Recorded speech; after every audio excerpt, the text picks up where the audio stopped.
ఈరోజు ఆరవేలపాడు గ్రామంలో పోతులూరి వీరబ్రహ్మేంద్ర స్వామి తిరునాళ్ల సందర్భంగా ఈ కార్యక్రమానికి ముఖ్య అతిథిగా వచ్చేసిన ప్రకాశం జిల్లా జెడ్పీ చైర్పర్సన్ బొచ్చిపల్లి వెంకయ్య గారికి, వేదిక నిర్వహించే పెద్దలందరికీ, ఈ ప్రభను ఇంత చక్కగా ఏర్పాటు చేసి అధికారం లేకపోయినా కూడా వైఎస్ఆర్ కాంగ్రెస్ పార్టీ జెండా ఈ ఊర్లో రెపరెపలాడాలని చెప్పేసి ప్రేమతో ఆప్యాయతో ఎన్ని కష్టాలు వచ్చినా ఇంత భారీ ప్రభను ఏర్పాటు చేసిన వైఎస్ఆర్సీపీ నాయకులందరికీ, అంతకన్నా జగన్ ఎక్కువ ప్రేమించే వైఎస్ఆర్సీపీ కార్యకర్తలందరికీ, జగన్ సైన్యాలందరికీ శిరస్సు వంచి నమస్కారం తెలియజేస్తున్నాను.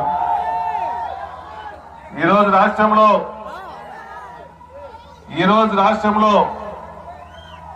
జగన్మోహన్ గారు ఉన్నప్పుడు ఏ విధంగా ఉంది, ఈ కూటమి ప్రభుత్వం వచ్చిన తర్వాత ఏ విధంగా ఉందని మీ అందరూ గమనించాల్సిన అవసరం ఉంది. జగన్ ఉన్నప్పుడు మాట తప్పని మనవం తిప్పని వంశంలో పుట్టిన విలువలతో విశ్వసనీయతతో ఇచ్చిన మాట ప్రకారం ఎలక్షన్ ముందు ఇచ్చిన హామీలన్నీ 100కి 100% హామీలు నెరవేర్చిన ఏకైక దమ్ము ధైర్యం ఉన్న సత్తా ఉన్న నాయకుడు ఈ రాష్ట్రంలో వైఎస్ జగన్మోహన్ గారు తప్ప ఇంకెవరని చెప్పి సభావంతులు చేస్తున్నా.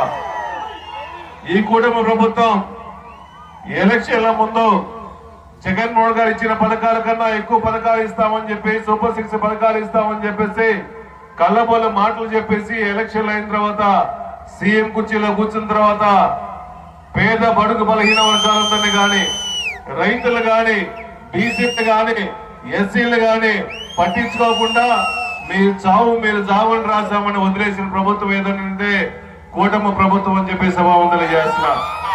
ఈ కూటమి ప్రభుత్వం వచ్చిన తర్వాత రైతులు పండించిన పంట గిట్టుబాటు ధర ఉందా తమ్ముళ్ళు? మొక్కజొన్నకు లేదు, పొగాకు లేదు, వరి లేదు, మిర్చి లేదు, కంది లేదు. ఏం చెప్పినా ఈ ప్రభుత్వం వచ్చిన తర్వాత చంద్రబాబు నాయుడు వస్తేనే కరువు వస్తుంది, పంటలు గిట్టుబాటు ధరలు తెలిసి కూడా చాలా మంది ఓట్లేశారు.